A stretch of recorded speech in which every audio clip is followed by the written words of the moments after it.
शिक्षित बेरोजगार संघ के प्रचार प्रसार सचिव नितिन दत्त के नेतृत्व में आज मसूरी देहरादून विकास प्राधिकरण के कार्यालय में धरना प्रदर्शन किया गया, जिसमें मांग की गई कि आम लोगों के लिए आवासीय नक्शा पास नहीं होता है, लेकिन पूंजीपतियों के लिए होटल और गेस्ट हाउस बनाना आम बात हो गई है। उन्होंने आरोप लगाया कि मसूरी देहरादून विकास प्राधिकरण के अधिकारी कार्यालय में मौजूद नहीं होते, जिससे शहर की आम जनता को परेशानियों का सामना करना पड़ता है। उत्तराखंड बेरोजगार संघ के प्रचार प्रसार सचिव नितिन दत्त ने कहा कि उनके द्वारा शहर की समस्याओं को लेकर कई बार ज्ञापन दिए जा चुके हैं, लेकिन अब तक उन पर कोई कार्रवाई नहीं की गई है। साथ ही भाजपा, कांग्रेस और पूंजीपतियों के ही कार्य विभाग द्वारा किए जाते रहे हैं।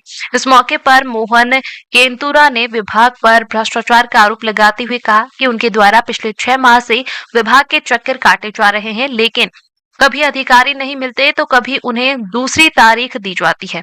ऊंची रसूख वालों के लिए तो कार्य हो रहे हैं, लेकिन गरीब और जरूरतमंद लोग आज भी विभाग के चक्कर काट रहे हैं। प्रदर्शन नहीं है ये जो हमारे पूर्व में ज्ञापन दिए गए थे, ज्ञापनों को करीबन 1 साल हो चुका है और मुझे लगता है कि मसूरी शहर के अंदर ही कम से कम 1000 पन्नों के ज्ञापन तो आज तक अन्य सर्व विभाग में पहुंच चुके हैं। हमारी ये मांग थी कि भाई कम से कम अगर आपके पास किसी प्रार्थना पत्र दिया है तो उसका निस्तारण तो कीजिए। गलत सही वो एक अलग चीज़ है। यहाँ हो क्या रहा है, यहाँ पे जो यहाँ पे पूंजीपति लोग हैं, उन्होंने यहाँ पे सिस्टम ऐसा बना दिया है कि उनके नक्शे पास हो रहे हैं। यहाँ जो चंद कांग्रेस भाजपा के नेता हैं उन्हीं के नक्शे पास हो रहे हैं और जो आम जनता है उनके लिए ना कोई यहाँ पे व्यवस्था है, ना कोई कानून है, ना कुछ है। रिएक्शन कुछ नहीं है। हम ये कहना चाह रहे हैं कि अगर इसी तरह की स्थितियाँ रही, हमने जो यहाँ पे असिस्टेंट इंजीनियर से बोला है कि भाई अगर आप लोग यहाँ पे नक्शे पास करा के, आवासीय नक्शे पास करा के कमर्शियल काम कर रहे हैं, इस तरह से कोई अगर कल टैक्सी वाला बोलने लग जाए कि नहीं, अगर हम तो भाई फिटनेस नहीं कराएंगे, हम इंश्योरेंस नहीं कराएंगे और हम भी प्राइवेट गाड़ी में टैक्सी चला रहे हैं, तो क्या आप बताइए ये कोई तर्कसंगत बात है क्या? हमारा ये कहना है कि अगर यहाँ पे लोकल लोगों को अगर कोई यहाँ पे ना मकान बनाने की कोई सुविधा है, उनके नक्शे पास नहीं हो रहे, नक्शे पास उन लोगों के हो रहे हैं जिनको हम जानते तक नहीं मसूरी के अंदर, तो ये जो कार्रवाई जो बनाई गई नहीं है इसमें स्थायी निवासी को मौका मिलेगा। अब यहाँ न जाने कौन कौन लोग अपने नक्शे पास करा रहे हैं, अपना काम करा रहे हैं और जो यहाँ का लोकल जो युवा जो लोकल यहाँ के लोग अपने को छलावा महसूस कर रहे हैं। बोलता हूँ एमडीटी के साथ साथ इसके जो सबऑर्डिनेट डिपार्टमेंट है, चाहे फॉरेस्ट हो गया जिनके माध्यम से पूरा ये काम होता है, फॉरेस्ट हो गया, नगर पालिका हो गई, विद्युत विभाग हो गया, पीडब्ल्यूडी हो गया, जल स्थान हो गया, सारे के सारे जितने विभाग हैं, ये इन सब की आपसी मिलीभगत है। आपसी मिलीभगत के बगैर ऐसा नहीं हो सकता, क्योंकि एमडीटी तो लास्ट में अंत में जो है वो नक्शे को ऑथराइज करती है।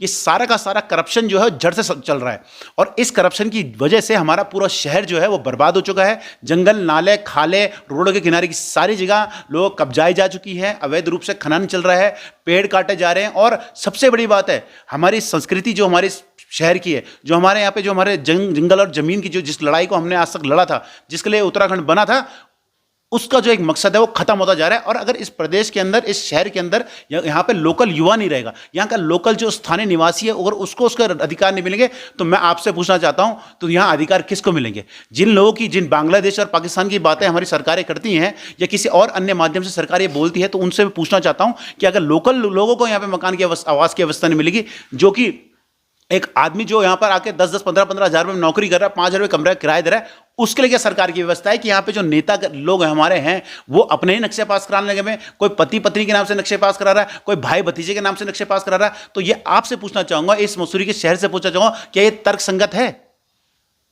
सबसे पहले तो आप लोगों का बहुत बहुत धन्यवाद करना चाहूँगा कि आप तमाम मीडिया के साथ इस समय यहाँ पर पहुँचे हैं।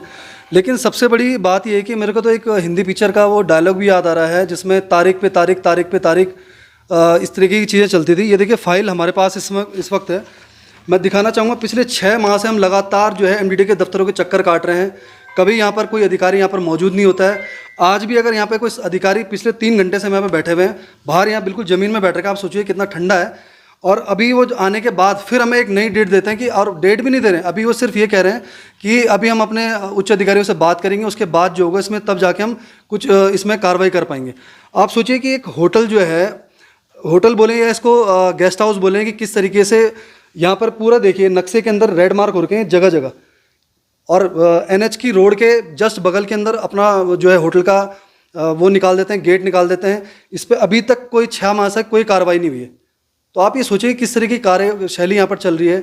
भ्रष्टाचार में तो साफ तौर पर बोलूँगा कि एमडीडीए का भ्रष्टाचार है। ये पूरी फाइल जो है हमें एमडीडीए ने खुद यहाँ पर दे रखी है और आज तक इसमें कोई कार्रवाई नहीं है, तो आप इसमें समझ सकते हैं। और हमने आज अपना इस तरीके से प्रोटेस्ट यहाँ पर किया है, जब तक हमें इसमें कोई सही ढंग का जवाब नहीं मिल जाता तब तक हम यहीं बैठे रहेंगे, यहाँ से हिलने वाले नहीं हैं। कारणों की आश्वासन के नाम पर कुछ नहीं है, फिर एक नई तारीख की अभी 3-4 दिन बाद हम बताएंगे। हमने भी आज एक तरीके से ठाना है कि जब तक हमें उचित जवाब नहीं मिल जाता है तब तक हम यहाँ से हिलने वाले नहीं हैं।